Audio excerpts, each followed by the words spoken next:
Tout ce qu'on peut retenir, c'est que la journée a été pleine et surtout riche en enseignements. Effectivement, la Ligue, comme vous le savez, essaie chaque fois d'innover, chaque fois de créer des activités pour développer, pour participer effectivement au progrès vraiment de cette discipline dans la région. C'est dans ce cadre effectivement que nous avons mis en place cette activité, ces activités je peux dire, en essayant d'abord d'organiser un séminaire le matin de ce jour. Et après ce séminaire, vous avez vu tout à l'heure, il y a le championnat national de première division, un match très plaisant entre l'équipe de CMT et les étudiants de Dakar, qui s'est soldé par la victoire de CMT, qu'on félicite au passage.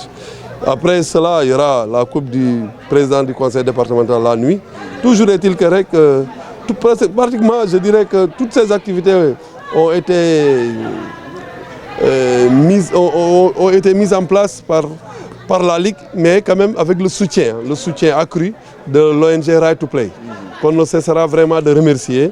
Vous savez, Right to Play, c'est pratiquement 2 années de soutien, 2 années de compagnonnage avec la Ligue de Ziguinchor.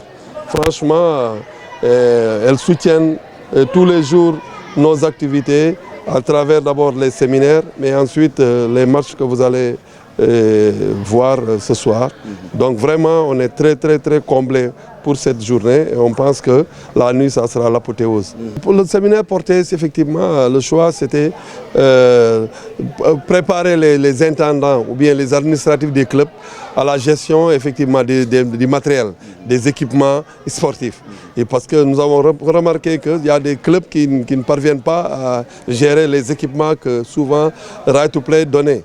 Voilà. Donc il était question vraiment d'organiser une séance de formation, un stage de ce genre pour quand même permettre aux intendants des clubs qui gèrent les outils dans les clubs là, de pouvoir vraiment être aptes à gérer ces outils là.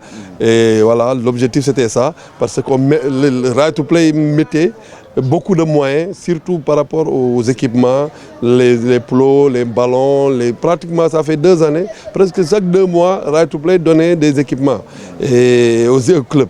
Donc il est question vraiment de cette prise en charge très poussée de ces moyens-là pour qu'on puisse vraiment ne pas, voilà, disons, gâter, même pas 1 mois ou 2 mois, que ces trucs ne puissent pas être gâtés, quoi, c'est ça. À notre niveau, on ne cessera de lancer des appels aux autorités locales, administratives, politiques, pour qu'elles soutiennent l'équipe de CMT.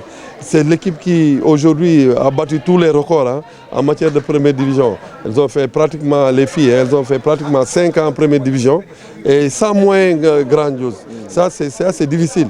Et on aimerait vraiment que les autorités regardent un peu ce qui se passe au niveau de cette discipline-là, dans la région. Parce que les enfants se démerdent, les coachs font le maximum, se sacrifient pour le développement de cette discipline. Donc tout ce que nous voulons, en tout cas en tant qu'administratif, en tant que dirigeant, c'est qu'il y ait un petit coup de pouce de la part des autorités pour qu'on puisse vraiment jouer les premiers rôles dans ce pays, surtout en matière de basket.